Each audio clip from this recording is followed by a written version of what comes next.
Welcome to the Geek Matrix. As I'm sure you already heard me say that, because that's in our intro song, but I have it in the script because it's fun to say. I like it. Indeed. It is the DC Comics review show number 164. Holy shit, we've been doing this a while. Doesn't feel like it, but at the same time it does. Almost This is 2 years. It's crazy. yeah, right? That's good. Yeah, it's been was it 20 2021. I know Was it it feels like a 2021? lifetime ago. It's Yeah. not- it must be over that then. This is 2023. Oh yeah. Oh my god. Yeah. Wait. So it's been almost That like was the later half of 2021. Yeah. Or no, wait. we No, started in we've February. I've already done the second annual awards thing. So, I mean, Yeah. Oh it has wow. to Yeah. have It's been, been 2 years. 2 Yeah. freaking years. and I did that a while ago. Yeah. I completely forgot. That's You guys crazy. are very resilient, having stuck with me this long. I'm having a blast. I am. I won't speak for Brandon because I don't like to speak for other people, but I'm having a blast. Yeah. No, it's been a good time. Speaking of good times, there's nothing that sounds like a better time than getting the hell off of Twitter. The link hasn't been added to our website yet. Don't you mean X? It's No, I mean Twitch. And you can geek. Oh god. Absolutely not. The link isn't up on our website yet, www.thegeekmatrixpod.com, where you do find links to all of our socials, Substack, and all of that stuff.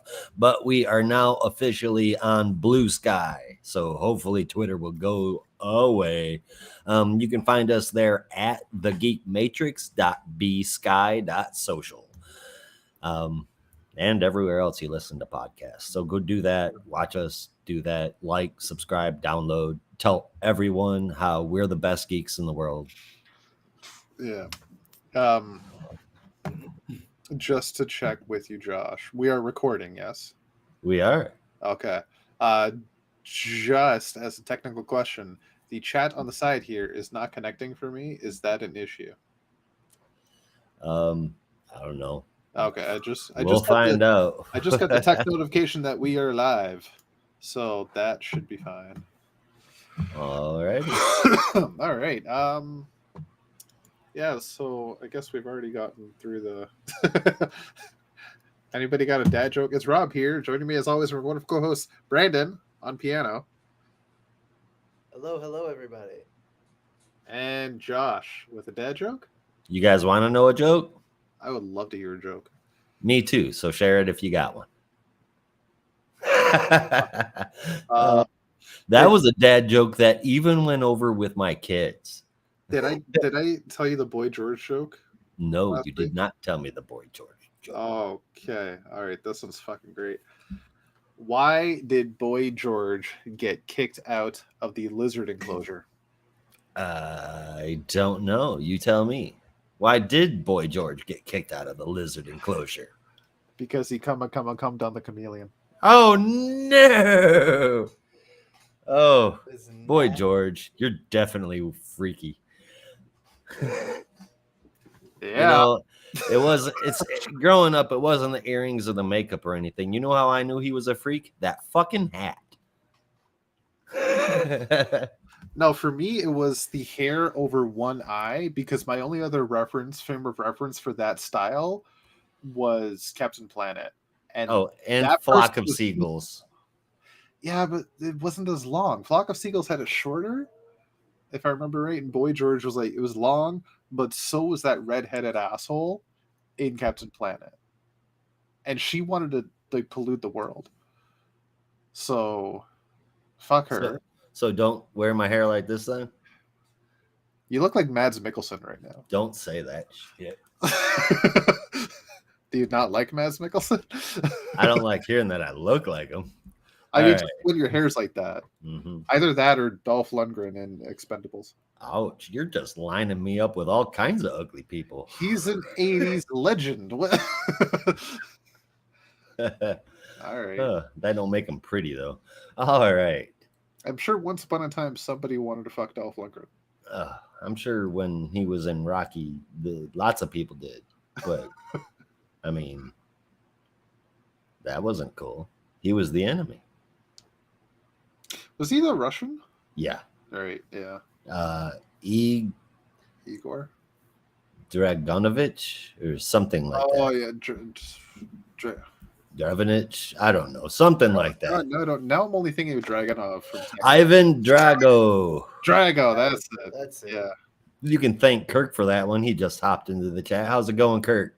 Hey, it's Kirk. Hey, happy sailor. Wait, what was the name Kirk had a couple weeks ago? Purple Thunder. Purple Thunder. That's the it. new Yes. the new Mountain Dew flavor. Yeah. Yeah. Beat ya. I'm gonna be pointing to this shirt a lot today. I like it. And we are working just fine. That is good to know. You're coming up aces right now. Sick. What does that mean? Coming up aces means you're kind of winning, yeah? Yeah, but like what's going on, Kirk? Where are you winning? He's winning at life. Oh hell yeah. Attaboy, Purple Thunder. Awesome. But yeah, as far as dad jokes go, no, I don't have any to start the show out with other than that corny one I told. And I'm completely void of comic news. I've got some. Actually, I do have one more joke. It's a knock joke, but you have to start it. All right. I'm doing some data work and listening to a cool pod. I call that a win. Well, thank you very much, Happy Sailor. Hell yeah. Appreciated. Like, subscribe, and spam the hell out of us on all social media. All right. So I got to start the knock joke. Knock. Who's there?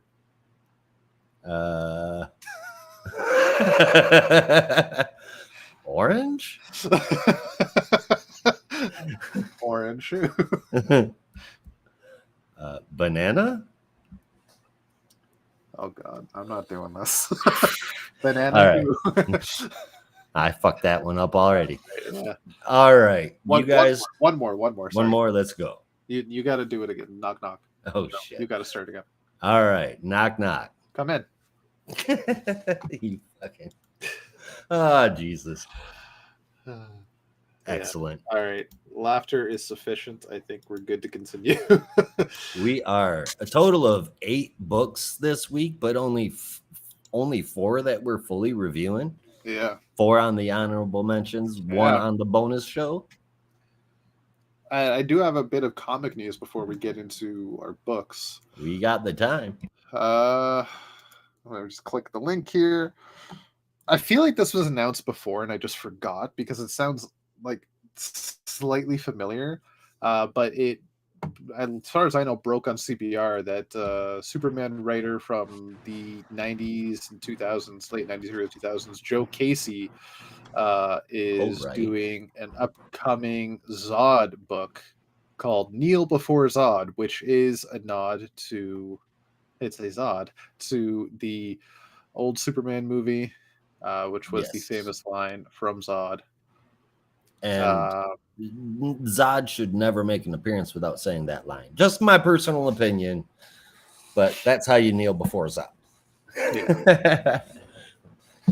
I agree. Completely. And if he's into crime, if Zod is trying to like commit crimes, what you must do is steal before Zod. Yes, or else he's not going to believe you. Yeah. Or when you're going out to dinner, you're going to meal before Zod. Indeed. We're playing cards, you're going to deal before Zod. Excellent. Okay, I'm done. Well, if you're into comic books, you're going to read before Zod. Boo. Basically, this is a Zod in current continuity that Joe Casey has been asked by DC to write. And it's going to be taking Zod, not Joe Casey, taking Zod back to his bastard roots. If you give Zod a banana, you must peel before Zod. Oh, Kirk with the win. Thank you, Kirk. I had another one, but I can't think of it right now. Yeah, Joe Casey though had to do some research on Zod because he hadn't really looked into the character in ages. And when he looked into it after getting the assignment, he then found out that Zod had a wife and kid, which has been a thing for years, a long time. Yeah, so it's going to be interesting to see. But the first thing Joe Casey does, and mild spoiler if you are against it. But a major point of his story, and basically what sets the story ablaze, is Zod loses that family. And that is where the story takes place. And he establishes Dominion on a newfound planet, envisioning it as the new Krypton, and then makes many enemies on a cosmic scale. So it starts with loss and continues into conquest, as Zod does. So it's kind of interesting. We'll see how it goes. I'm not against Joe Casey. I'm not against Zod. No, but I'm against spoilers, so I'm glad I missed that perfectly. Put my headphones right back on. It's not even really a spoiler. It's more so this is why the book is happening. Huh. Yeah. It's more so this is the setup for the story of the book. Gotcha. Yeah. Better safe than sorry, I always say. That's fair. That's very fair. That's all I've got in comic news because it's been pretty quiet. I gotta say it's been pretty freaking quiet. Daredevil restarted again, new #1 this week. I've not had a chance to check it out yet. I do have one thing that I did just read earlier today. First thing I do in the morning is grab coffee and flip through all my Google feed. Alan Moore has changed once again what he's doing with his residuals. Now, previously, up until this point, what he's done is he has taken his residuals and split them among the different creative teams that helped him do the comic books that he's making all the money off of. League of Extraordinary Gentlemen, V for Vendetta, Watchmen, of course. Right. But now, every cent, he's decided that he doesn't want to do that. He's gone 100% recluse. He is holed up. Him and his wife are basically saying that they're going to be hermits, and every single cent of his residuals will be, from this day forward, donated to Black Lives Matter. I thought that was pretty damn cool of him. Yeah, it's like kind of out of left field. It is. He hasn't, Alan Moore has had a very strong aversion from anybody touching his work. Yeah. And unfortunately, he lost out on that with DC. He's never been a fan of anything. He won't watch the movie, the TV show. He boycotted Doomsday Clock. He's just completely opposed to any of it. And now he's sitting in his home saying he wished he never wrote comic books. Oh, boy. Living the life of an actual author now, writing books. And he says that, if he could go back and change it, he would have started writing books in his 20s rather than contributing to comics. Jeez, yeah. It seems, everybody knows that Alan Moore is a little different. Yeah. Very outspoken, very weird. But he said he got tired of moving to going to Comic-Cons and having people look at him like he was some kind of holy figure rather than just having a regular conversation. And it's completely repulsed him from everything. And I always had a lot of respect for him, divvying up the money that he got with the artists, etc. But the fact that he's just completely abandoned the idea of any kind of profit off of his comic book works and giving that all to Black Lives Matter, I think that is pretty fucking. I think that's awesome. Yeah. No, it's a heck of a move. It is. I'll say a bit surprising because obviously Alan Moore, like you said, he's a recluse. He never really talks about stuff, but he never gave any hints to wanting to donate to charity, let alone being a supporter of Black Lives Matter. Not to say that I would think he isn't. It's just no, he's just a quiet dude. You know, we wouldn't yeah. have known. It's I don't want to say it's surprising. It's just interesting. It is surprising. I mean, Yeah. there's a lot of different charities that are out there, a lot of different movements that are out there, but I definitely think Black Lives Matter is one that could use the fucking funding. Yeah. So that is awesome. And as weird as he is and as wrong as he has been in the past, I do feel like he is definitely taking steps in the right direction, even if that means that I'm never going to get a sequel for V for Vendetta. Which, not that you need one, you really don't. You watch your dirty mouth. No, it's a fine story on its own. It doesn't. That's one of those ones that doesn't need a sequel.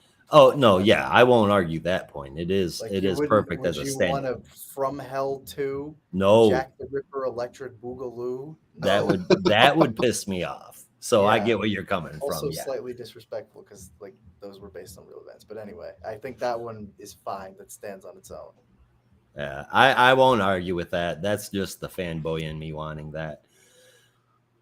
It was such a good W for Vendetta. Such a W for Vendetta. There we go. That's oh, perfect fucking title. W for Vendetta. Oh man, you know what? Somebody from DC is going to be listening to this damn thing and steal Kirk's idea and just screw Alan Moore over again. But hey, it's more funding for other people, so that works. All right. What do you think? I say, like, why is this is gonna get stupid deep right now? Why is WW and not double V? I've asked that my whole life, just like I've asked why is Wednesday not pronounced Wednesday? I have pronounced it Wednesday on more than many occasions. It's my oldest son. We had that talk here. Oh hell, I don't know, a few months ago, probably way longer than that. But now that's how he pronounces it, Wednesday. Yeah. Yep. He's like, that's just wrong. Yeah. He has been doing that, and he stopped pronouncing the T in often. So, but I will give my kid grammar applause. But it is often. No, it's not.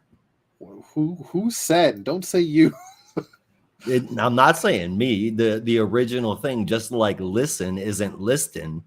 Often was often, not often. It's been like many other words in the American language, butchered.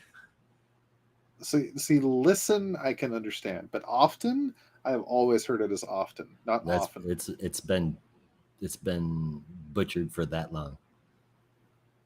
I don't know, man. I can never agree with you on this. I know. That's too much. No. On a happier note, I got a shipment. And I'm happy. My God, that thing is so gorgeous. It's so cool. I now have 4. Wait, Brandon, what was that? Oh, chef's kiss. I thought it was like bat wings. I don't know. Close enough. It really is good for anybody that can't see it or anybody that's just listening. What do you got there, Rob? Yellow Lantern Batman. Oh, actually, Kirk has an actual answer about W. It was made before the letter V existed and was originally drawn to resemble. Oh, okay. Well, that makes sense. That does make sense. Fair enough. Mm-hmm. Sucks, Indeed. but at least it's an answer. Oh, look, it was butchered.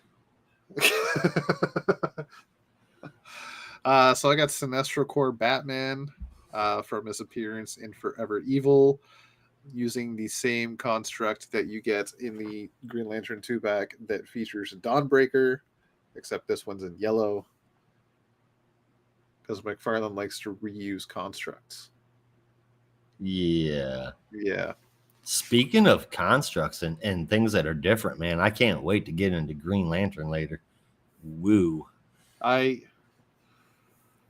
can't wait to get into number 4. How about that? Spoilers. All right. That's all I got. Brandon, you got anything? Sorry, I gotta keep up my ruse. I'm listening, but I'm also acting.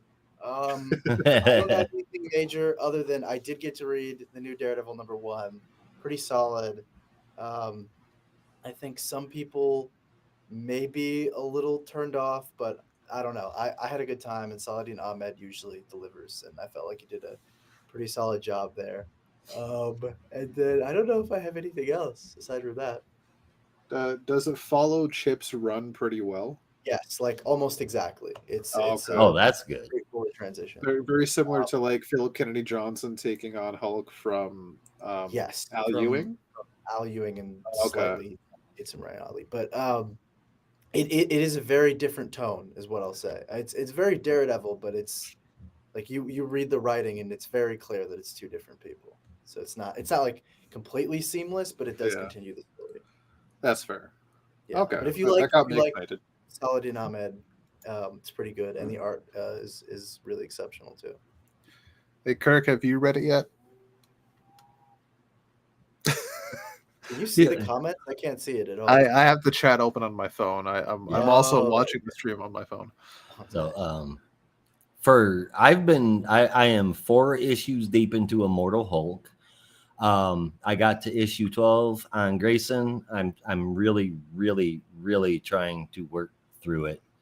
The new Gargoyles series, fucking love it. If anybody out there enjoyed the Gargoyles cartoon show, you've got to read this. It's phenomenal.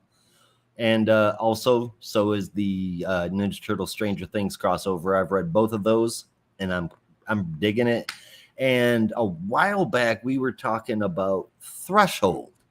It was a book that I believe, Rob, you picked up. And I went back and did a reread, all 8 issues, and boom, man, just as good as it was the first time. Right? The cast in that book is so freaking good. It is. It Yeah. really is. I wasn't incredibly happy about Captain K-Rot, but I dug it. Sweet. I see that sly smile, Brandon. Or maybe I was mistaken. I don't know. Brandon has to pretend that he's not talking to us when somebody's in the room. Yeah. Hey, that's what you got to do what you got to do for the love of comics. Yep. If somebody is in the room with him, that kind of sucks. Yeah. This is slowly. I'm fighting the urge to turn this into a game of make Brandon laugh. Done. I can hear you guys fine. I know. Yeah. I have to focus also because people keep walking by.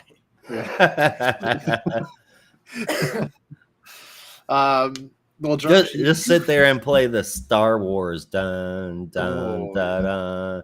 That way you don't have to. I totally would. I don't know how. Oh. if you practice it, you don't have to mute yourself. Just like let it go. I love that song. So Josh, you've passed. Like I told you to push to issue 11. You've passed issue 11 on Grayson. You're on to 12 now, and you're still trucking, eh? I'm trying. It is so fucking hard, man.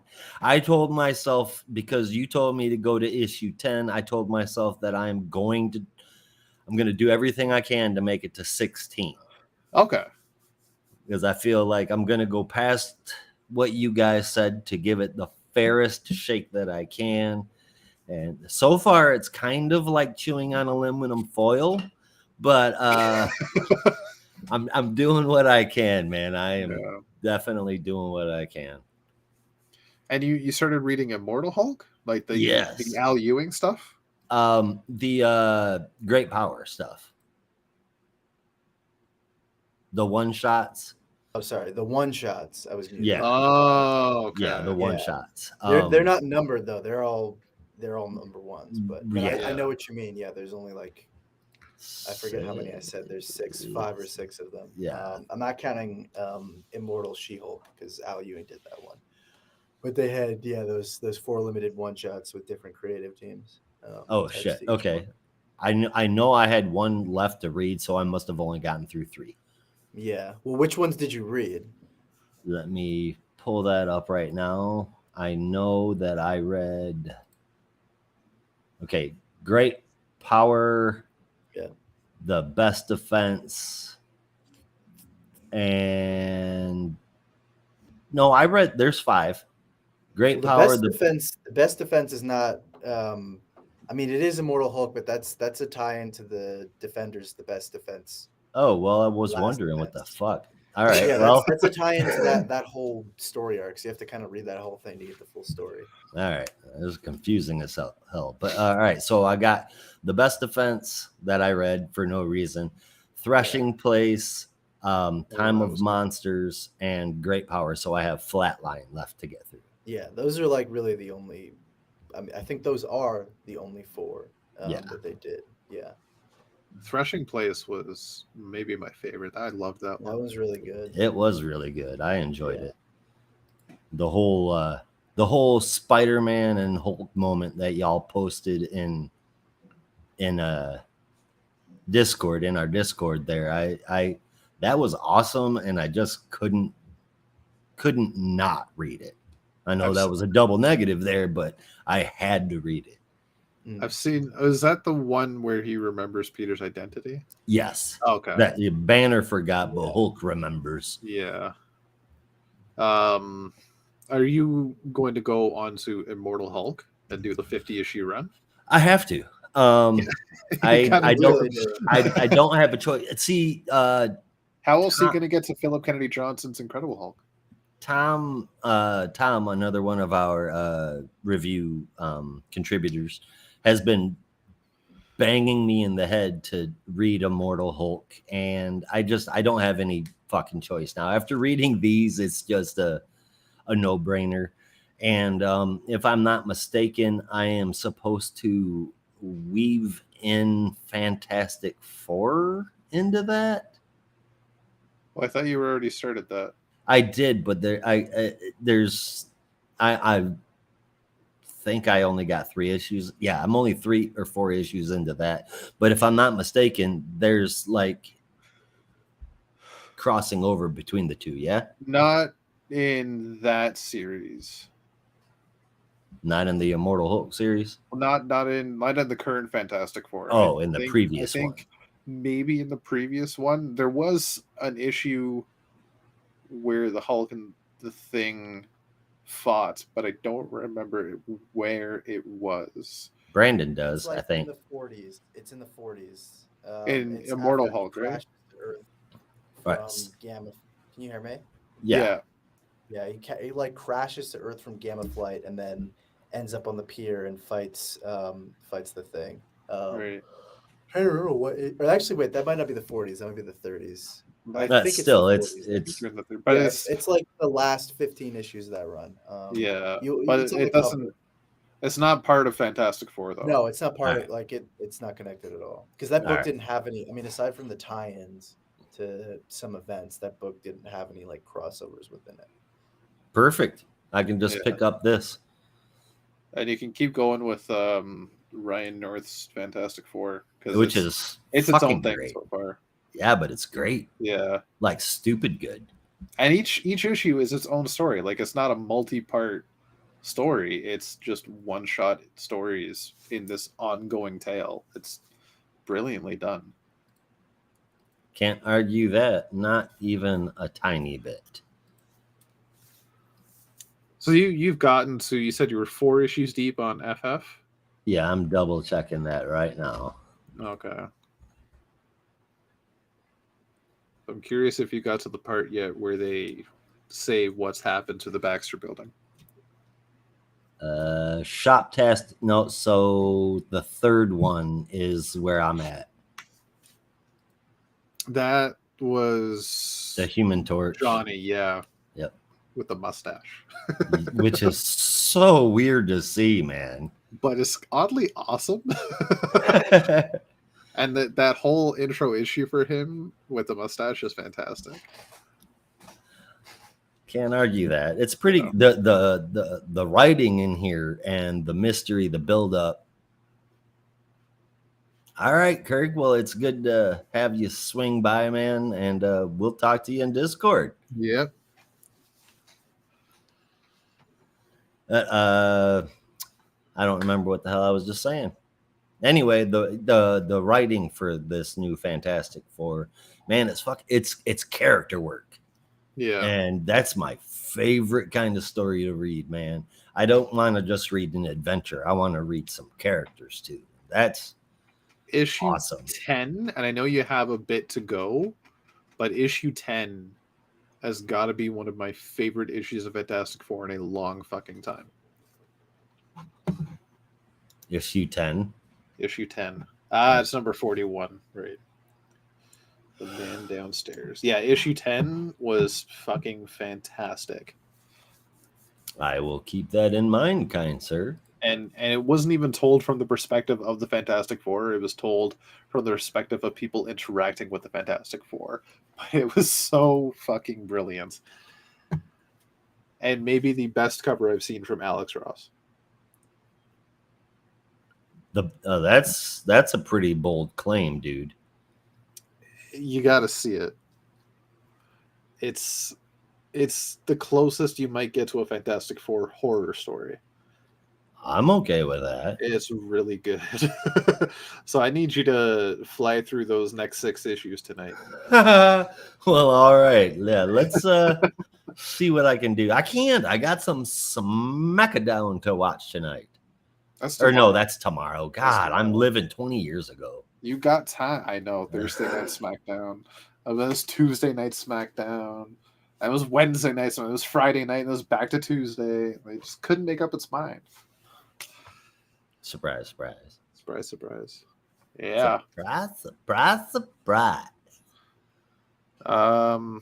Also, last thing before we get to the comics, Angela and I have caught up to Heels as of last night. We are stoked for the finale tomorrow night. We finale. Will not be watching it No. Yeah. We need at least 4 more episodes before the season gets over with. I know it's the finale, but I'm really bummed out about it. I know. Brandon has disappeared. Oh, Brandon. I don't think he realized because he wasn't looking at his computer at the time. Uh-oh. Yeah. Do you have any theories on what's going to happen with Heels? I think. Hold on. Okay, so let me specifically regarding what? Like the show? Just well, I mean, like in general, like with the story, like for example, like I think Dystopia is going to end up with the Continuum contract because the CEO or whoever she is really smitten with what's his name? That's very true. That asshole. Oh, his computer died. Shit. Uh-oh. Talk about some technical issues. Yeah. That's no good. That's weird. It is weird. I guess it wasn't giving enough power. That's what you get for buying Macs.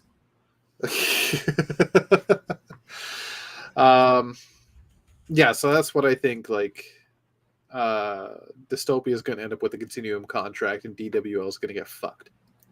And that's going to be the cliffhanger for DWL going into season 3, potentially. And then sorry, I keep interrupting. I just you're fine. You're fine. I think personally, what's going to happen is that hold on, I'm trying to. All right. So personally, what I think is going to happen is that Dystopia is going to get that contract, and it's going to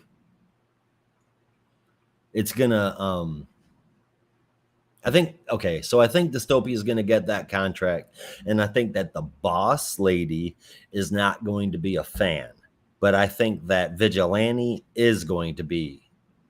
I can't remember what the hell his name is. I see him and all I think is Adrian Chase.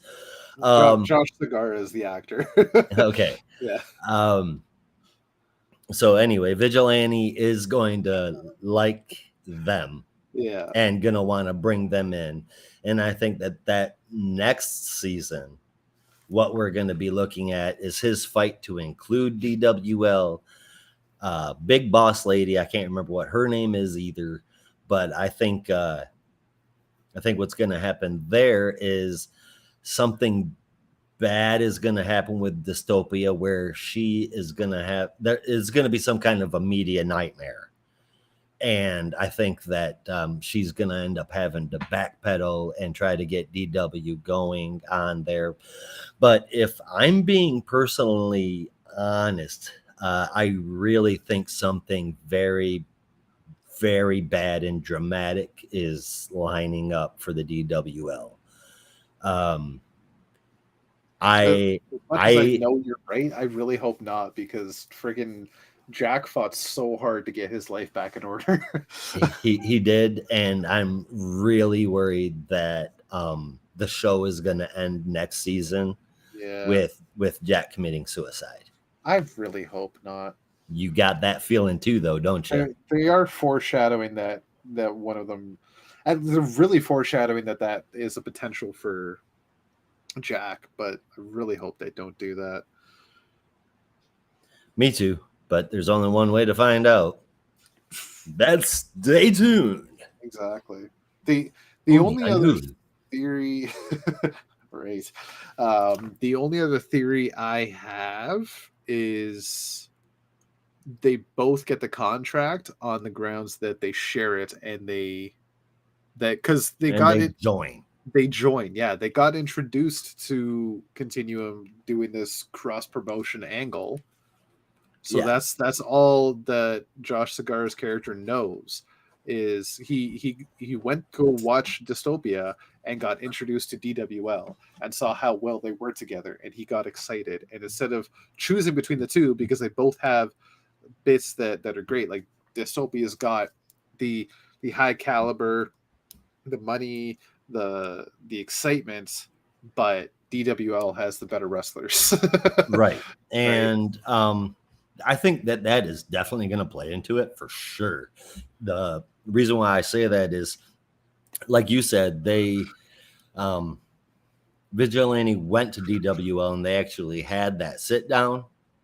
Yeah. And he seems like iffy, but he knows that they've got the better wrestlers. Now, the one thing that has me wondering whether or not we will have Dystopia going first is she loves the party, right? Big Boss Lady. She loves the party. Yeah. She's having a fucking blast. Was she drinking watermelon margaritas or some shit, if I'm not mistaken, or watermelon martinis? But in any case, she's only asking for two things there. And that's Crystal and the Condemned. Yeah. And she's asking God damn it, what's his name? Gully. She's asking Gully where they are and saying, you need to get them here. They're not coming. No. So when she sees that the two biggest stars of what made her interested in it isn't a part of Dystopia, then I think that we're probably going to be looking at a forced equal partnership, or they're going to buy both leagues and then merge them together. Yeah. Which would be interesting. Yeah. It could be interesting. It's like there's there's a big part of me that wants to look into, and you and I have talked about this because I brought it up, and you were definitely seeing it too. Look into the history of the Monday Night Wars leading into the Attitude Era, and like, where does that go from here? Because the last 2 seasons have told that story of WWE versus WCW. For the most part, there's quite a lot of similarities. Yeah. And where does it go from here? Well, having been the guy that sat there and I was alive and I was watching wrestling during that whole time. Everybody can talk about how much looser WCW was. Well, I mean, if anybody has ever sat down and listened to excuse me for a second, sat down and listened to an interview with Diamond Dallas Page, who is 100% a no bullshit kind of guy. Yeah. He'll tell you that over half of what you watched on WCW during that time was shoot. I believe it. Oh, especially with Eric Bischoff at church. Yep. Like it was just shit that just happened. Yeah. Yep. Wrestlers did shit on the fly. Storylines got changed because of actions.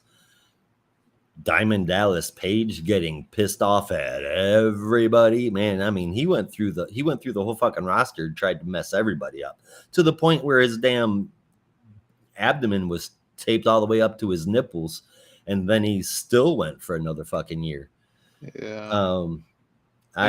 Bischoff did not know what he was doing. No, he didn't. He really did not.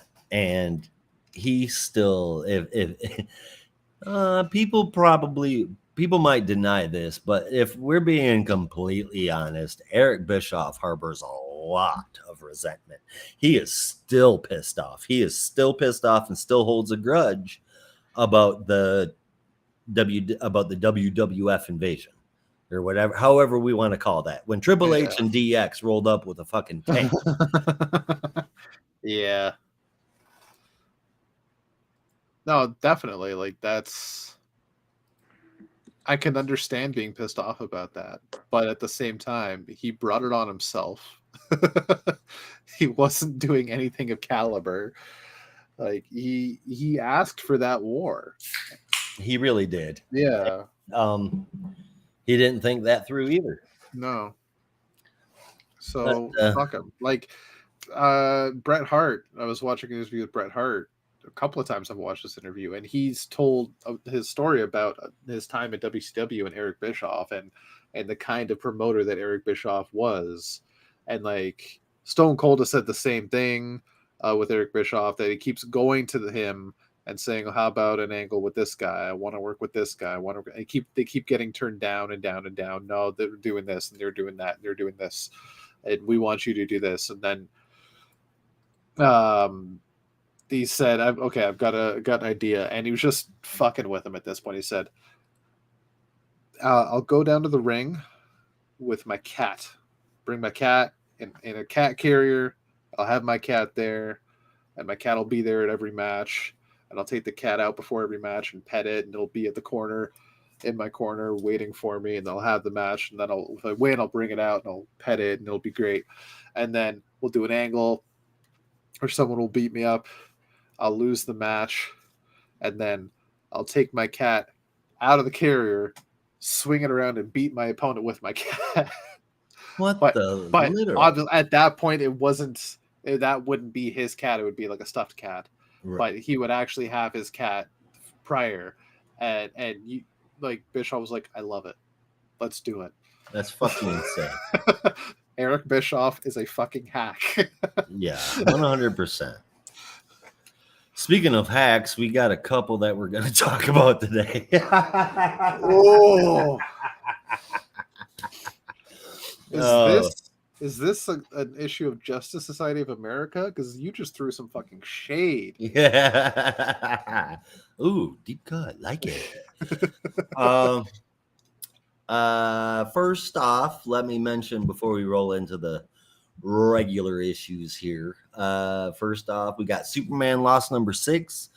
Batman Gargoyle of Gotham number 1, Danger Street number 9, and Waller versus Wildstorm number 3. Tune into the bonus show that you can get access to for $2.99 a month, joining our Discord, getting to talk to us geeks, all other kinds of geeks, and access to all of our podcasts and videos. So there's that.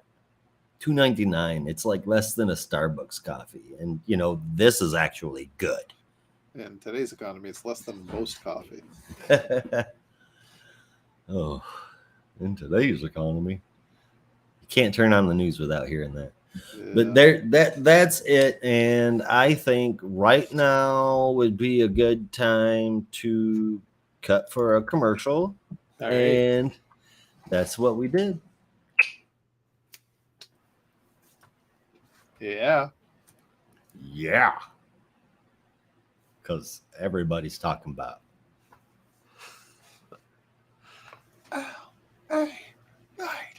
Yeah. All right. And with that, we should probably move on to the regular reviews. That is, if Brandon is ready to give a summary. Are you there, Brandon?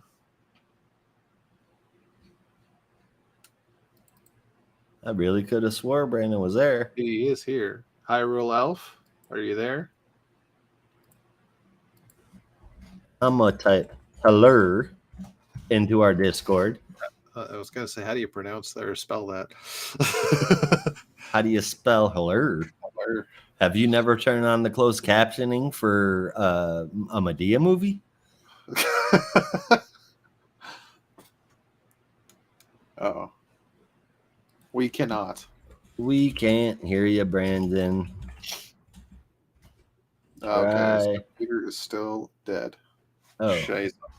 well, He was that on is- his phone, so maybe it just Ah. was too much. It's very possible, but like I got an idea. We can let Brandon. I'm gonna type this in here too. Brandon, charge your stuff. Oh, Yes. there he is. Excellent. Hear me? We Yes.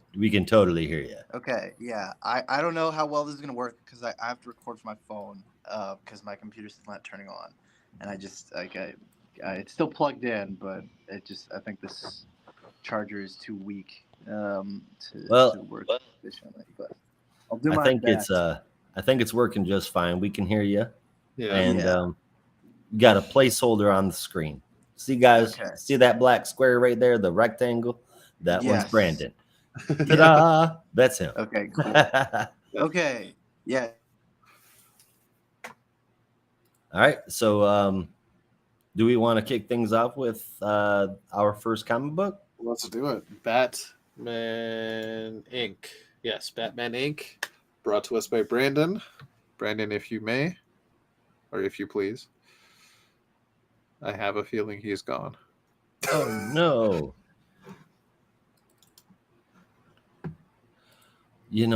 There's technical issues, and then there's just somebody working against you. The universe. Oh yeah, he's missing. Yeah, it's I think maybe his phone might not be able to handle. I You still hear can me? hear you for now. Okay. I don't know. Yeah, I don't know what's going on. So let's see if we can get through this without any more technical difficulties. All right. If you cut out, we'll switch it around, and Okay. we'll jump on to Teen Titans first.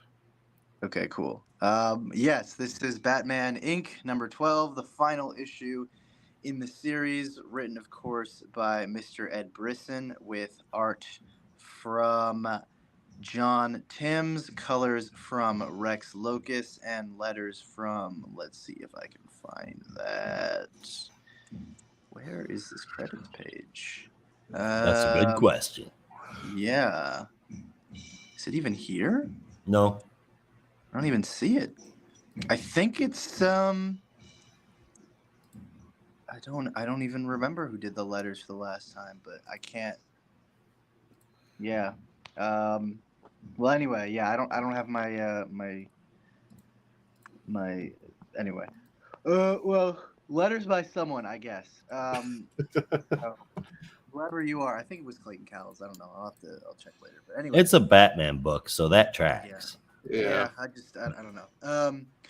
But yes, this issue starts off with Oh, a follow up on the explosion. Can you still hear me?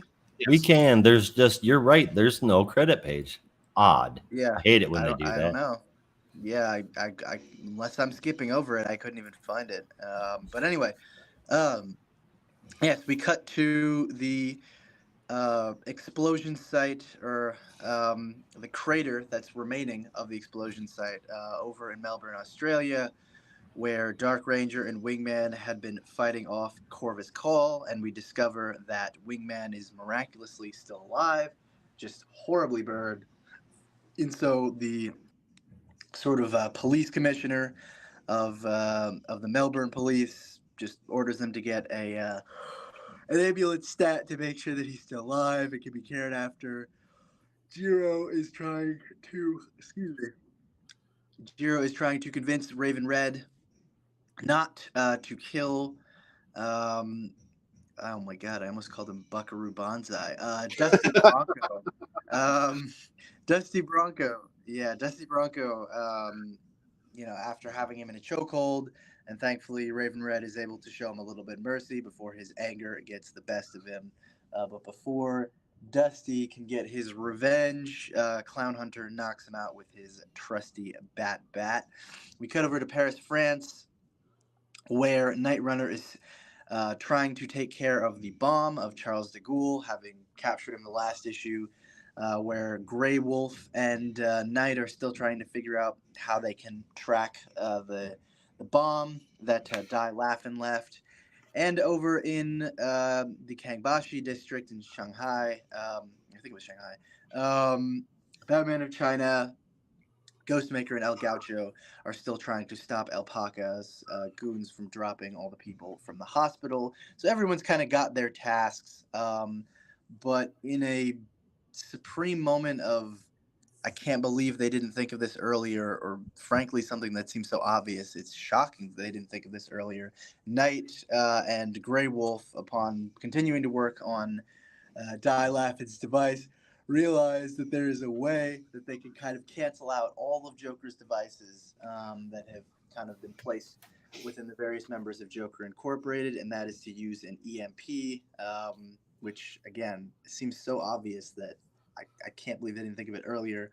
But Jiro is able to test that out on Dusty Bronco and basically discovers that an EMP works, and it's able to disable the devices before anything can go further.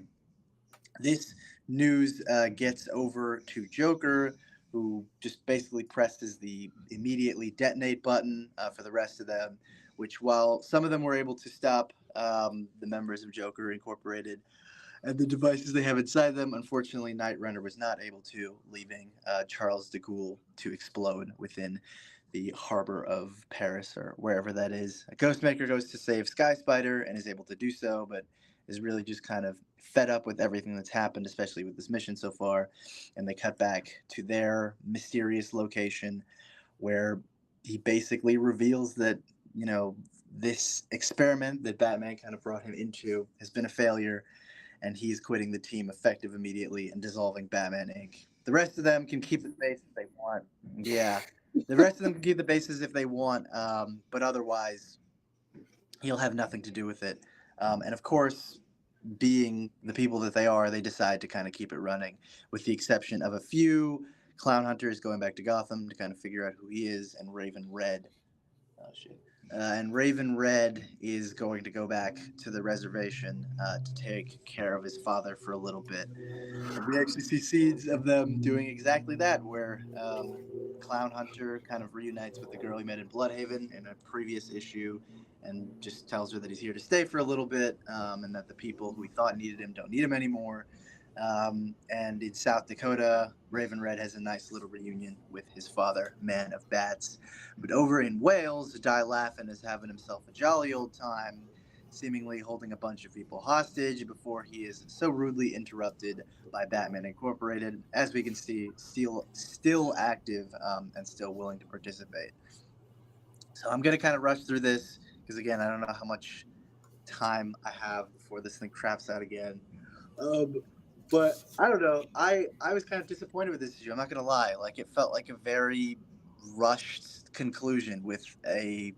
It wasn't a MacGuffin necessarily, but the solution to the problem was just so obvious. It's like, if you guys are really members of Batman Incorporated and have trained in the various different arts of, being a detective, of training and all that stuff, the fact that it took you that long to come up with the idea of, oh, hey, let's use an EMP seems just, I don't know, it seems so ridiculous to me. But also,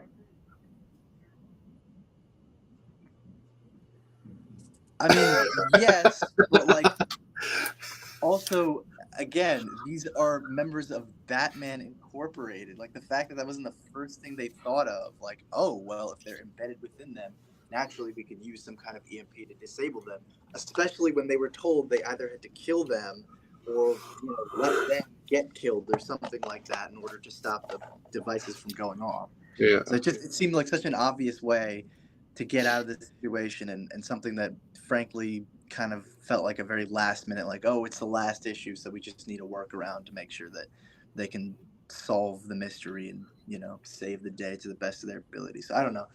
I was kind of disappointed. I think especially because this whole series was kind of hinged on Ghostmaker, maybe not so much reforming, but kind of seeing some positives in using Batman's non-lethal methods. But here he's just like, nah, fuck it, like, whatever.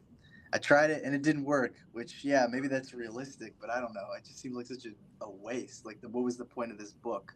We watched him try and he didn't. It just feels like kind of a non-arc. Or an arc return.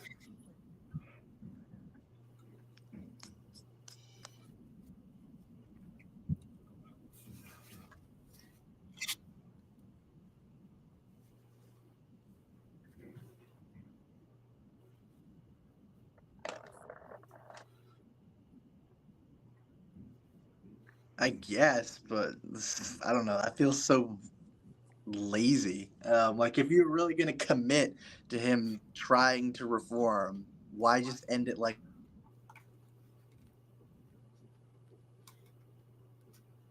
I think, I think he cut out there.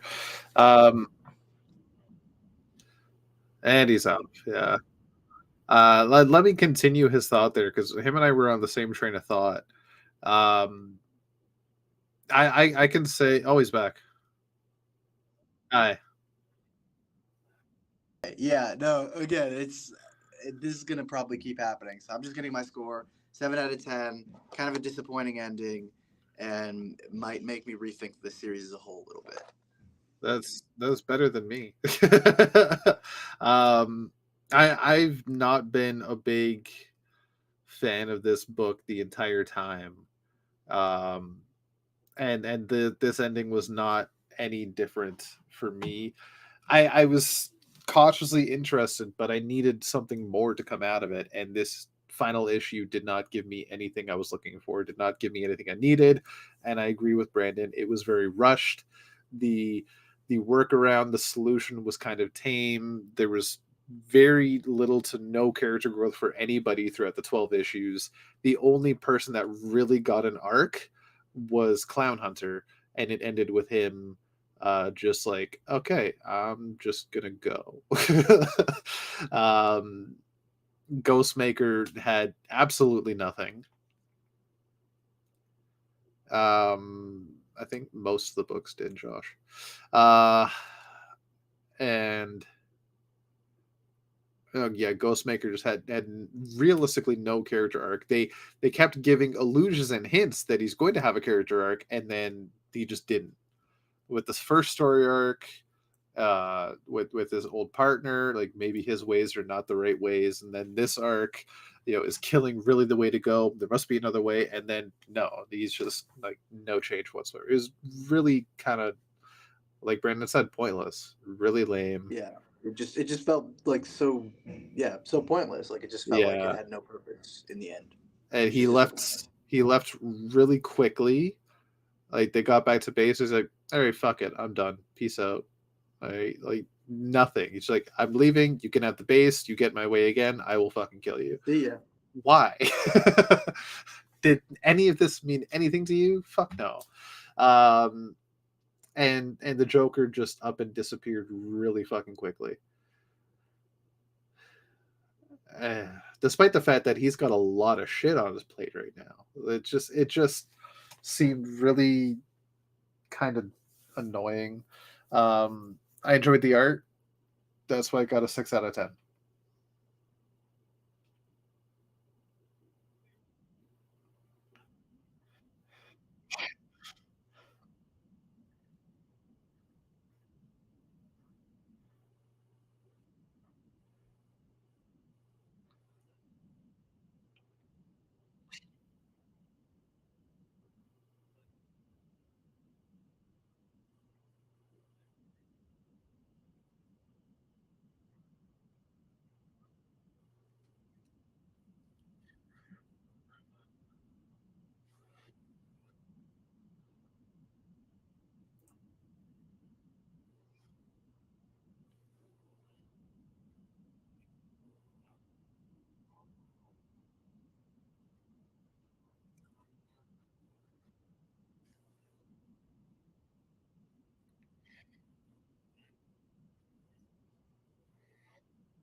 Well, it's just a preview. They're just previewed. So like it's not really like I Yeah, don't know if that'd be necessarily I would even say wait till next week when the issue comes yeah, out. next because the actual issue comes out next week, so we can just talk about it there. Yeah, Yeah, I'll have more context for it.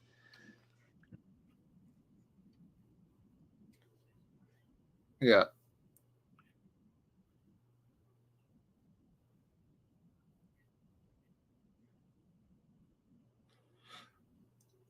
It wasn't in all of the books. That's that's so weird. Yeah,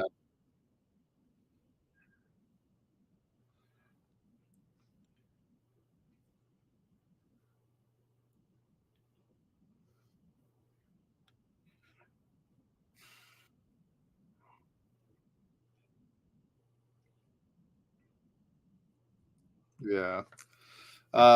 My biggest thing that I was thinking about when I finished Batman Inc. number 12 was you had two story arcs, and you had this grand return to Batman Inc. and the first story arc was about Ghostmaker, and Batman Inc. was almost an afterthought throughout that entire story. And the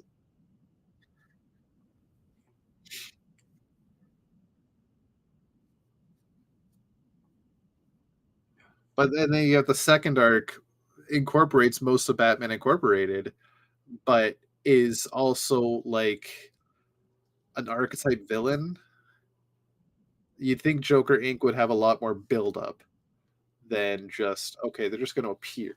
Like I feel like it had the makings of a story that could have been huge and could have been really fucking good if it had given if it had been given time to grow.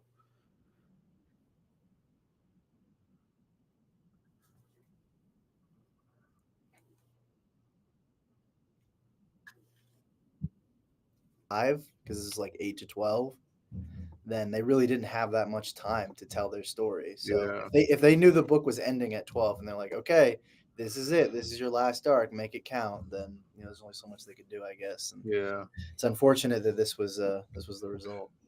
It is a damn shame because I had high hopes for this book. I didn't enjoy it. Yeah, the first, I mean, like I would say I enjoyed pretty much most of it up until this last issue. This last issue just kind of really ruined the book for me.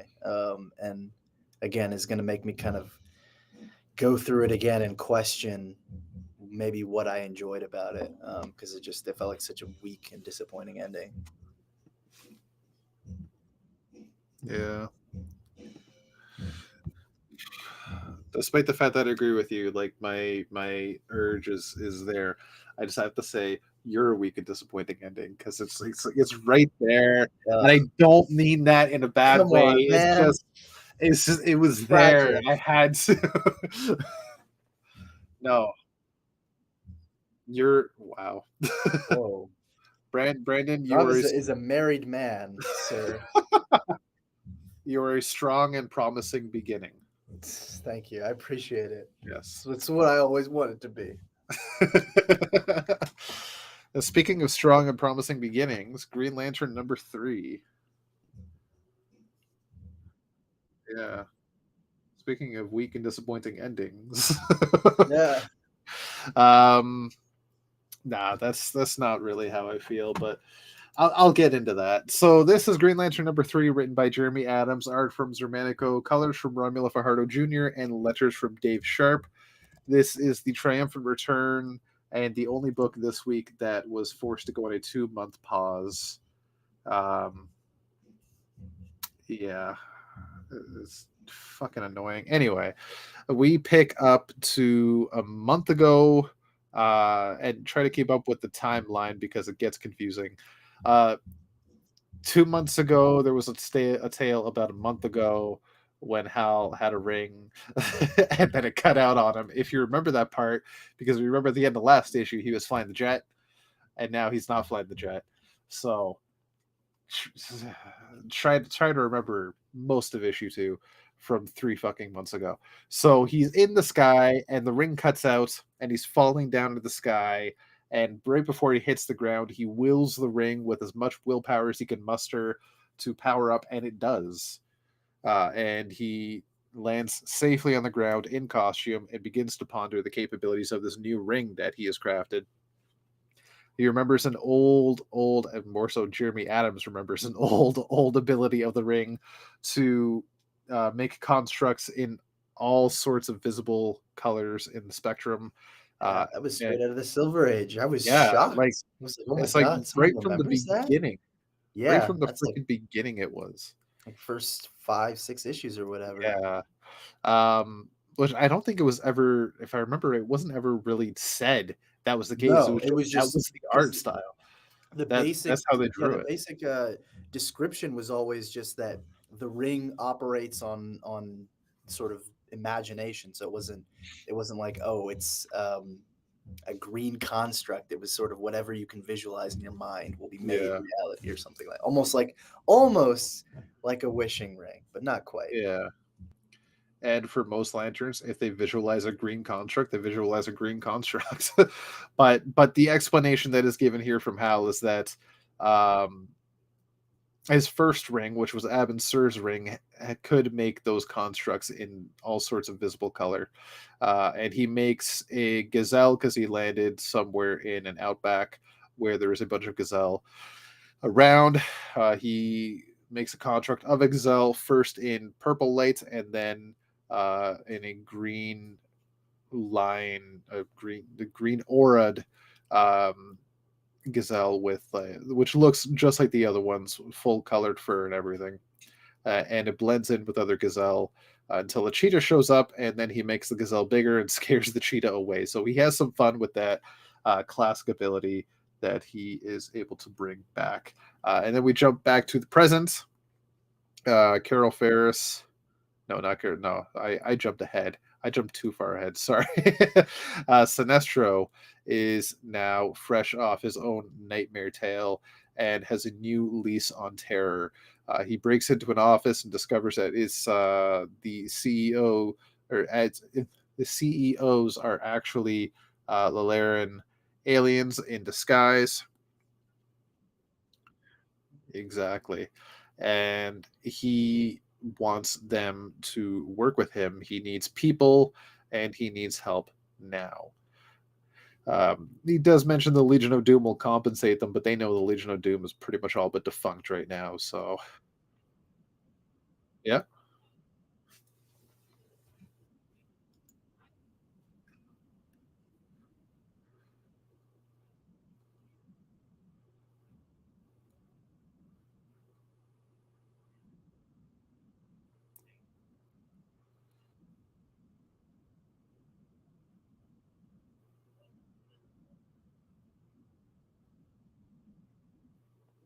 It was definitely a class photo. Like, I is Captain. When was the last time we even saw Captain Cold? Flash. He was part of Mayor Wolf's task force or whatever. Yeah. Oh, okay. No, honestly, I took it as this image of the Legion of Doom is just the last image Sinestro had.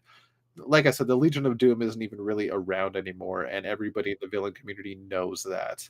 Um, so he's really just using his pull as an ex-member to say, yeah, we could do this, even though everybody knows they don't exist anymore. Yeah. Um, right. So we then go to the plan he needed, which is almost a full 12 hours later. They get the people needed, which is another series of aliens, including a cat-like beast, which looks like somebody out of the Omega Men. Do you remember him, Brandon? I thought it was Tigor, but I wasn't sure. Yeah, It's probably the I couldn't same remember his species. name. Yeah. Yeah, definitely the same species. Because I thought for sure, is this the Omega Men? But then Yeah. you saw the rest of the team, and it isn't. Yeah. Also, somebody that looks a lot like King Shark, but for some reason, I don't think it is, but it might be because was also a Lantern villain at one point. So they don't really name any of these characters, but he has a series of aliens with him, um, and they break into basically Ferris aircraft, Ferris airbase, and doesn't steal anything. He just appears on camera, blows a hole in the wall, and smiles at the camera while staring at the jets. The next day, Hal is at a baseball game being an awesome superhero. While Kilowog is suspiciously in the crowd cheering on one of the batters. And this baseball game is a little league game. I should have mentioned that's a little league game. And he's helping the kids out and having a good time. And Kilowog celebrates with one of the batters who scores a run. And then Hal heads back to his job at Ferris Air. Carol wants to speak to him immediately, and Hal is a bit suspicious about what's going on. But Carol is even more suspicious because she asks him right off the bat, what is going on now? And like Hal's kind of confused until Carol shows him the video footage of Sinestro. It reveals that he did not steal anything, and he begins to wonder what the fuck's going on. The last time he saw Sinestro was on Korugar during the mysterious event where something terribly bad happened. And while he's sitting in a bar pondering this, Sinestro appears and goes straight to Jordan and reveals himself. And next issue, Sinestro's Revenge. Yeah.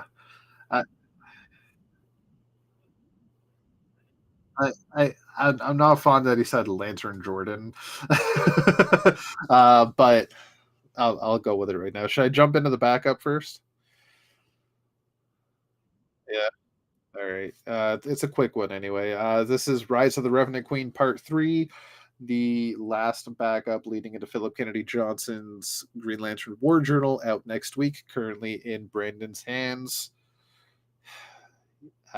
So this is written by Philip Kennedy Johnson. Oh, it looks so good. Teasing me. You might even say that Rob is green with envy. I've already made that joke. It had to be said. To be fair, before we started the show, you were on cam and I saw you pull a book out of the sleeve, and I was like, "Ooh, what is it?" You gave me that look, like I don't want to show you because I know what's gonna happen. I didn't want you to be like in anguish for the next 4 days or so before you can get a chance to read it. I've been in anguish for the past 4 months waiting for this book to come out. Oh, yeah. All right, so this is written by Philip Kennedy Johnson with art from Montos. I keep needing to not say Mentos, it's Montos. Colors from Adriano Lucas and letters from Dave Sharp. Picking up where we left off last month, the Worlds of the Justice League, John Stewart has joined his fellow Lantern Shepherd as Shepherd watches on John Stewart take on the what is this army's name? Woo. Oh, it's the Revenant Queen. Yeah. Oh man, but basically that dark army, the Radiant Dead. the Radiant Dead.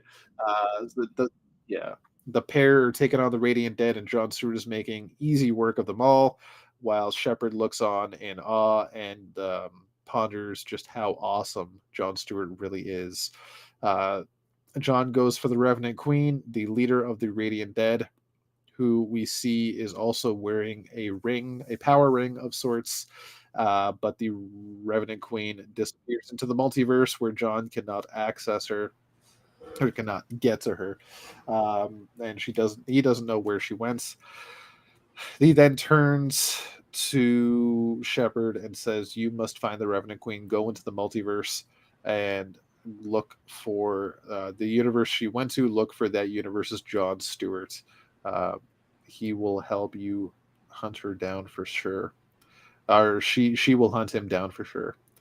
Which we then jump to Earth Zero, where that Jon Stewart is having a lantern talk. if you he's having a call through Construct with Guy Gardner from across the universe. It's the lantern version of a Force Ghost. Pretty much. I guess that's the best way to put it. Jon is there because his mom's not doing so well, and he's there to help her out around the house. And Guy's just there to have a beer with him and offer a shoulder to cry on if he needs it. And also just be good buddies. As they stare into the sky, Jon just says he needs to keep his eyes on what's right in front of him and stay on Earth for a while and do what he needs to do. And finishes off with, "There's nothing out there they can't handle without him." But then we see the Revenant Queen's ring floating in space, and that is to be continued next week in Green Lantern War Journal #1. First off, the backup, awesomely exciting. I cannot wait to get my hands on War Journal #1, read more about Philip Kennedy Jones and Jon Stewart, and find out more about this new mysterious power ring from the Worlds Without a Justice League universe. The art's fantastic, story's interesting. I'm sold. As for the main story, like the what did I call it? Not the pacing.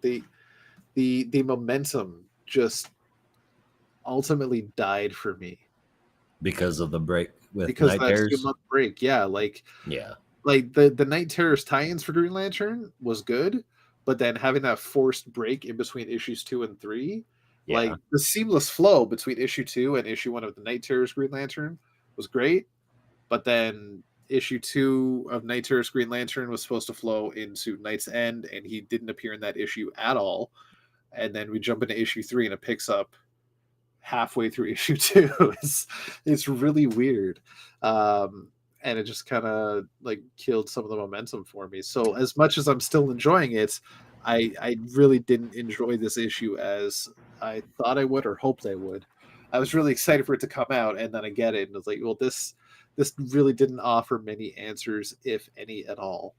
And it was kind of just like moving the plot slightly along. It was kind of like almost felt like a stepping stone issue. It really didn't offer much to me, except amazing art. I'll give it that. Like the art throughout this entire issue between the main and the backup, freaking amazing.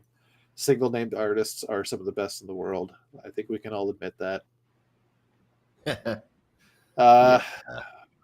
8.5 out of 10. I'm excited to see Hal and Sinestro have words with each other, but that's next issue. So that's why I'm super excited for issue 4.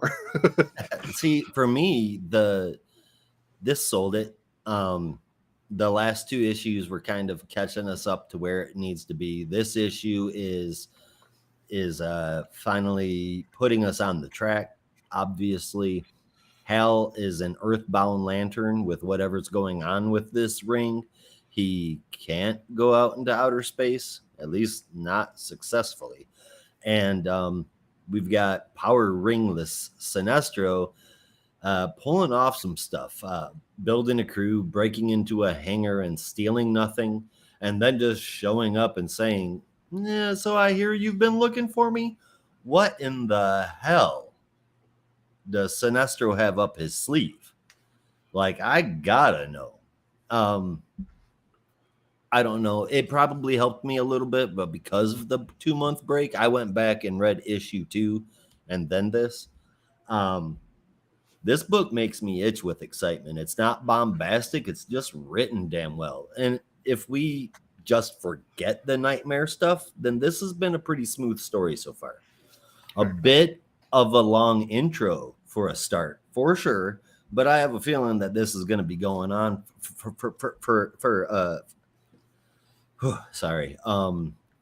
a little while. So I'm perfectly okay with that. The colors, man, line work too, it looks so good. Past looking good. It matches a Lantern book phenomenally. This really is a beauty for me, story and art. And that goes for the backup too. I'm so far not overly invested, but it is good to see God Stewart in the story, and it makes sense. The Revenant Queen was once a Lantern, and am I mistaken? That's a Star Sapphire ring, right? Not necessarily. Like, it has something close to the symbol, but it's not exactly the same symbol. Okay, that's why I had 3 question marks in my notes next to that, because it looked like it, so I had to ask. Obviously, though, John Stewart and this Revenant Queen do know each other. John knows who she is, and she'll be hunting down regular John pretty damn soon. Let's get another look at Revenant Queen here. I have a sneaking suspicion, and I could be very wrong, that this is that universe's version of Katma. Oh, yeah? Yeah. I think it's Arisha. You think it's Arisia? Oh, yeah. God. That'd be fucked. But Arisia was always closer to Hal. That's the thing. I just threw out a female Lantern that I thought got screwed over. Well, she has been screwed over many times. Yep. Rob, what if it's Marion? Oh. Just, I mean, not even like I have a theory for why that would be. That actually fits better. Lantern at one point, but just to see an old flame of John's come back. Hold up. Let me wait. Because from my memory, she was just a Dark Star. She was never a Lantern. Yeah, no, I think she was just a Dark Star. Yeah, but this. Shit! I thought that symbol looked familiar. The symbol on the ring, it upside down, is pretty much a Dark Star symbol. Hot. Although it could be because it looks like they're teasing something with the Star Sapphire, so it could also be that. I don't know. So you see that symbol? I do. Yeah. It's very similar. It could also be. And there it is again. Yeah. Well, is that not because that kind of looks like the Star Sapphire symbol, but I could be wrong. Well, the Star Sapphire symbol is more star shaped. Okay.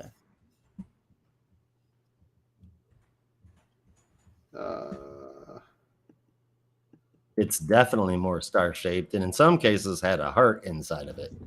Yeah. Yeah, it looks like this. So it is a little off. It's a lot closer to a Dark Star symbol than it is Star Sapphire. That'd be funny, just to see if someone even remembers she exists. That would be awesome. Engaged. They were engaged. And think about that. Then Green Lantern Rebirth happened, and she vanished from was I mean, I think she left John. Disappeared before. Yeah, she just kind of up and left out of nowhere, and was never heard from again. For those that have no idea what we're talking about, I just shared a picture of the Star Sapphire there on the stream for you guys. It is comparing that to the Dark Star symbol. Yeah. And I'm going to share that here in just 1 second. And nope, it doesn't give me it right off the bat. So that's not the case. I can't do that quick and easy. But in any case, it definitely does not look like the Star Sapphire symbol, mostly, with the exception of the fact that it's the same color. Yeah. But Brandon, I think you're onto something there. So do I. It's most definitely Moran. That's insane. Who would have thought of that? but awesome. I can tell you who would have thought of that. Brandon thought of that. Well, I mean, he Just wasn't because the like only one. I'm the only one that cares / remembers about this stuff, or remembers this stuff, not remembers about this. I definitely care about Moraine. I just don't remember Moraine. Yeah. You weren't a big fan of all the Dark Star stuff anyway, were you? Who, me? Yeah. Not necessarily that I wasn't a fan. It's just not something I ever read into. Gotcha. Yeah.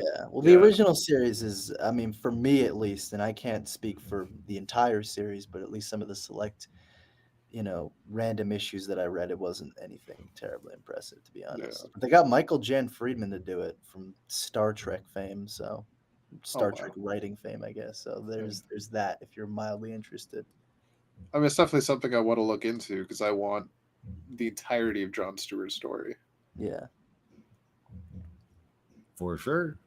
Say, how's that Mosaic collection coming along? I have issue 17, and that's it. Oh no. That's probably all I will get because nobody's going to be carrying Gerard Jones stuff. I think I probably have. Well, I might have one more issue than you, but Yeah. coincidentally, I happen to find those in the 50-cent bin. So Yeah. it's not like they're in high demand. It's more No. like, can we get rid of them? I mean, the shop I went to where I ended up with issue 17, I asked, like, do you have, like, any Green Lanterns that anything is specific? I'm like, I don't know, Mosaic? And they're like, I don't know. You know about the writer, right? I'm like, yeah. I want to read the story, though. I know what happened. It's a taboo topic. Yeah. And I need to know all of Jon Stewart's stories so I can understand how DC thinks he's 29 years old. So it's still bugging me. Hey, homie. I'm looking that makes at no sense. I'm looking at mycomicshop.com, and all issues 1 through 18 are available. How much? Looks like between $2.50. Is that the lowest one? The Most thing of is, it- like, it's not so much that you don't necessarily or you can't find them. I mean, I'm sure some stores have difficulty finding them, but it's more like you don't want that in your collection because of what it means. Yeah. Yeah. I mean, that's definitely fair enough. Yeah. They are priced at most of them are $250 in the very fine category there. There's one that's $4 something, there's another one that's $6 something, and then the last two are $8 a piece. Also very fine. Last one, $8, very fine, 8.0. So I mean, if you're that into it, if you're looking that hard for it and you want it there, then there she be. Right. I mean, I still have to get through Guy Gardner's story first, and then maybe I'll focus on Mosaic. It is a rather fractured attempt at reading a comic book series. It's a pretty rough one. Guy Gardner's story? No, Mosaic. Oh, Mosaic, yeah. Yeah.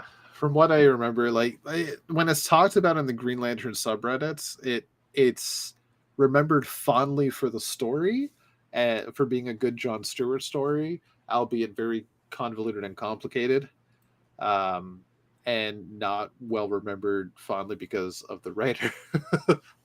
But people seem to like it as a Jon Stewart story. That's completely, I mean, okay, so we don't have to go on to it too long, but I feel like there's two different ways to approach this, all right? And the way that I tried to explain it to Holly was, all right, so let's say that you believe everything that was said about Michael Jackson, all right? Okay. And then there's no way you can deny everything about R. Kelly, right? That's impossible. But when you think bump and grind, you're taken back to some kind of memory of when you got trashed or some chick or dude was something along those lines. There's no significant memories attached to that song. And when you hear it your whole life, you didn't automatically go R. Kelly. But any Michael Jackson song, you cannot separate from Michael Jackson. No. You see what do you understand what I'm saying? There are certain circumstances where the art is not truly the product of the creator. It's more of just being a part of pop culture, like bump and grind. Yeah. Where if it was, let's say, and I think that's the case with Gerard Jones. Yeah, he wrote 18 fucking issues of a Green Lantern book. I'm sure he got more than 18 issues while he was locked up. As far as that goes, I think on the other side of that spectrum, if it was Grant Morrison or Jeff Johns accused of such things or convicted of such things, I would have a really tough time separating that from Jeff Johns.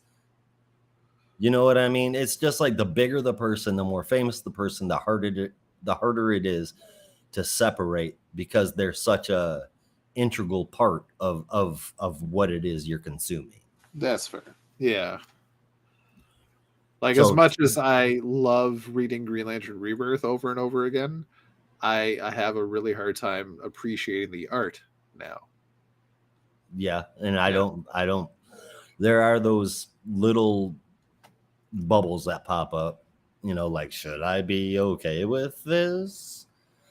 But if we went through and did that with every form of media that we've ever consumed, I mean, we would have to give up every sporting event for one. Yeah. I mean, just it would be a vast domino thing. And if you're going to an online shop or you're going to a dollar bin at your LCS, Gerard Jones is not getting a fucking penny of that money.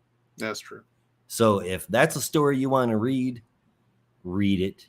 It's not going to help him. It's not going to contribute to him. And the son of a bitch sure isn't coming back to the comic community. So that's where I stand at it. I'm not reading Green Lantern Mosaic and thinking, oh my God, Gerard Jones. I'm thinking, God, I hate the way they draw John's face. Yeah. Actually, one thing I really want to get into more is James Owsley Green Lantern, but I gotta look those up. And you've got quite the list that you need to get through. Exactly. But that's enough about 90s Green Lantern.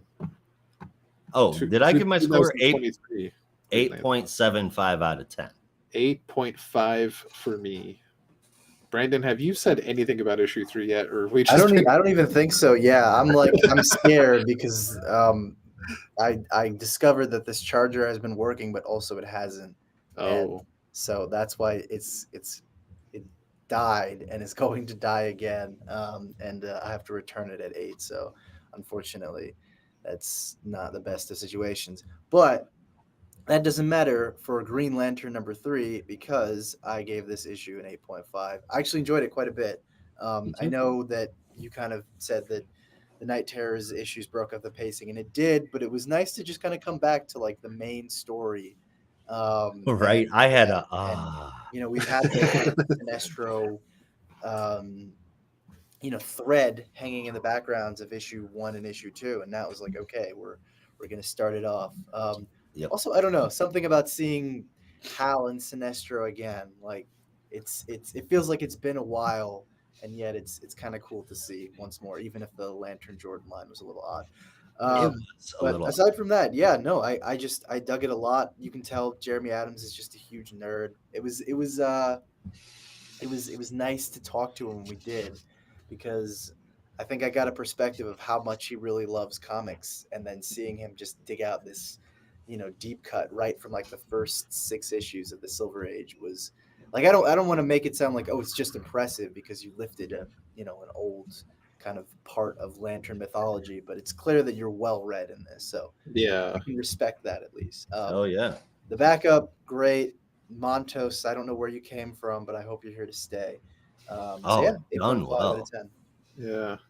Yeah. Question for you guys though, because Okay. I know I've talked about the theory before, but how do you guys feel about the Kilowog scenes in this issue? I thought it was funny. He's giving his friend a little crap. Unless I'm forgetting something. Josh. Ain't he supposed to be dead? That's the theory, that he's dead. It's like he's supposed to be dead. We get that part where Hal Jordan is, especially what he did to ... Yeah. And you see a picture of Kilowog in the Yellow Lantern suit being blown away from Sinestro and Kilgar, along with a couple of other people. So I'm like, Kilowog's supposed to be dead here. But also maybe no. Like, what if we Right. just said no to that? Well, I feel like Jeremy Adams might have, but I also trust Jeremy Adams to weave it into a, but for lack of a better word right now, believable story. Like it'll end up making sense. That's what I'm trying to say. Yeah, like, how I could see it playing out is if Kilowog is revealed to have died on Korugar, that this is just Hal's kind of not really coping mechanism, but just him seeing his best friend after death. Brandon, are you still with us? Had to run outside for a little bit, but yes. Okay. What did you say? I want to say that I think that it's possible that this earthbound ring may have something tied to Kilowog. Maybe, could be. We'll have to wait and see. I'm curious what that theory is. So I'll be honest with you, I didn't even think about this side of the ring until you said earthbound ring that is keeping him on Earth. I did not even make that fucking connection. Yep, something is definitely there, and it can't be because of the Manhunter mantle. Manhunters can go into space. Yeah. There's something else that is tying him to Earth. Fear. And Sinestro's sitting there. I don't think it's fear. Sinestro's sitting there with no ring. So earthbound Hal with a ring he doesn't understand, and Sinestro with a regular army, but no true ring that he's working with, no ring at all that he's working with. This is going to line up to be, if not an awesome story, at the very least, very interesting. Let me check something. Okay. So I'm just going to look something up before I forget about it, but we can go on to our next book. Great. If y'all are ready. I ready. need to. Yeah. All right. So World's Finest Teen Titans #3. Josh is the lucky man. All right, written by Mark Waid, art Emanuela Lupicino, colors Jordi Belair, letters Steve Wands, cover came from Chris Samney and Mateus Lopez. All of the Teen Titans are excited about going to TitansCon. Robin wishes he was there, but Bruce won't let him go. Elsewhere, some dude named Sherman is all angry and talking mad smack to his mom. The team quickly figures out that going was a bad idea. Wally embarrasses Roy. B and Wally are nearly unmasked. Angry Sherman is obsessed with B and tries to take out the team after B shuts dude down. He's all, but we love each other, stalker bullshit. He's using magic to attack the team until Robin shows up and saves the day. Charlie, who apparently used to go by Golden Eagle, which I don't know, did he come back from the fucking Isle of Lost Children? He was like a mini Hawkman. I don't remember him at all. This is like 70s Titans. I don't even know if you've read this stuff, but it's Charlie was for like a hot second. I don't know if he was ever officially Hawkman's sidekick, or because there's like a JLA story that kicks it off. I'm wasting time. It's not really important, but He was like unofficial sidekick of Hawkman, I think, for a little bit. And then they Gotcha. brought him back during the Jimmy Palmiotti Hawkman run. All right. So Charlie, who was once Golden Eagle, points out to Robin that he still hasn't gone home, which makes Dick sad. It's a sad Dick. Magic Stalker Dude, during his transport, is freed and forcefully recruited by a dark figure that says, "Welcome to the Terror Titans." The art is good, but it's certainly not Lupitino's best. The rest sucked. Terror Titans? Really? How far are we trying to reach here and trying to make this an interesting book? This feels like the comic book version of slapstick comedy, but nobody is laughing. The best effort here, the best part was the lettering. The cover was downright horrible. How does a person make this stuff and not feel embarrassed? 4.75 out of 10. Aren't you happy you had this book? Would have had the same opinion on it anyway. But there wasn't really a whole lot that happened in the book, so the summary and the reading did go by pretty quickly. Fair enough. Yeah, there wasn't much to really bring up anyway. I'm familiar with the Terror Terror Titans. Titans, yeah. I just don't know why in the hell it would be brought into this. It seems like a very, very, very long, like Mr. Fantastic long stretch to be bringing them into this. But I mean, the whole thing has been silly to begin with. So that's where I'm at it with it. But I have a feeling Brandon feels completely opposite of me. Yeah, not completely. I don't know that I disliked it as much as you. Again, I'm still not really sure where on the timeline this is, whether it's the like brief window of time where the Titans kind of separated before the start of the new Teen Titans, or if this is in its own continuity, which it could potentially be. I don't know. I mean, it has to be, right? Because they're like drawn, like way back Teen Titans, but then there's all these fucking smartphones and shit. I mean, I almost feel Well, I mean, they're gonna have to do that VTOS. anyway because it's a sliding timeline. Like they're not. Yeah. Like they obviously can't be from the 70s and then Nightwing is in his 20s.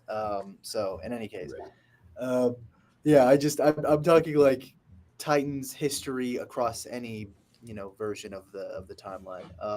But that's not really important.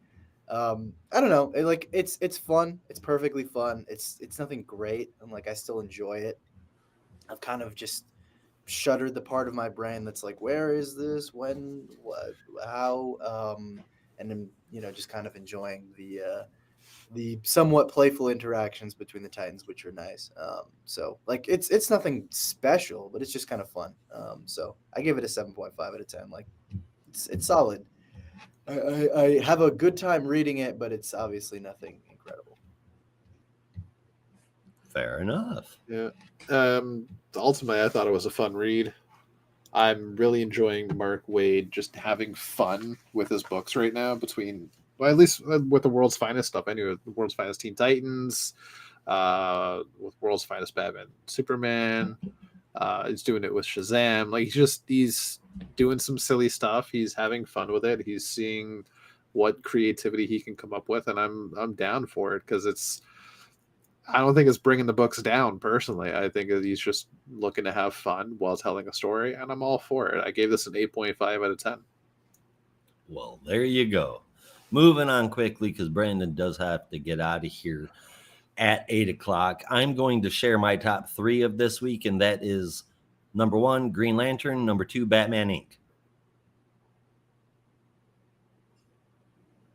I'm not giving Teen Titans a ranking.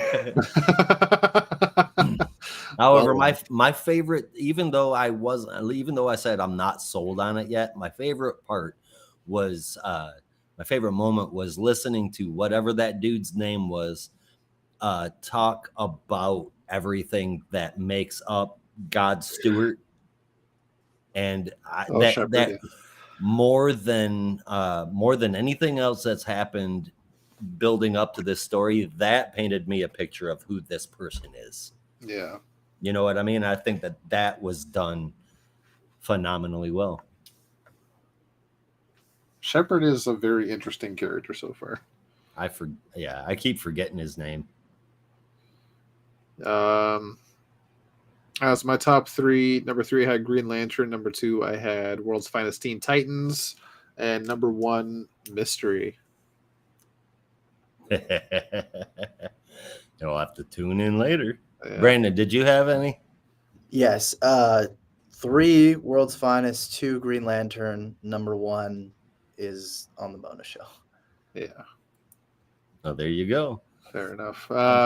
If my computer does not die before then, Ish. you may even get to hear me talk about it. Quick favorite moment for me: Kid Flash switching around Speedy's arrows, so he kept firing the wrong one during the battles. Thought that was hilarious. Definitely prank Hal at was- the baseball game. That was very cute. That was my favorite moment. Yeah, where he threw a soft pitch to the kid that got picked on. Yeah. All right.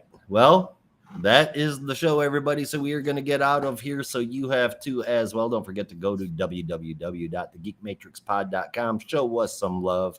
Be careful out there. And remember, in the Geek Matrix, everybody has a home. In the Geek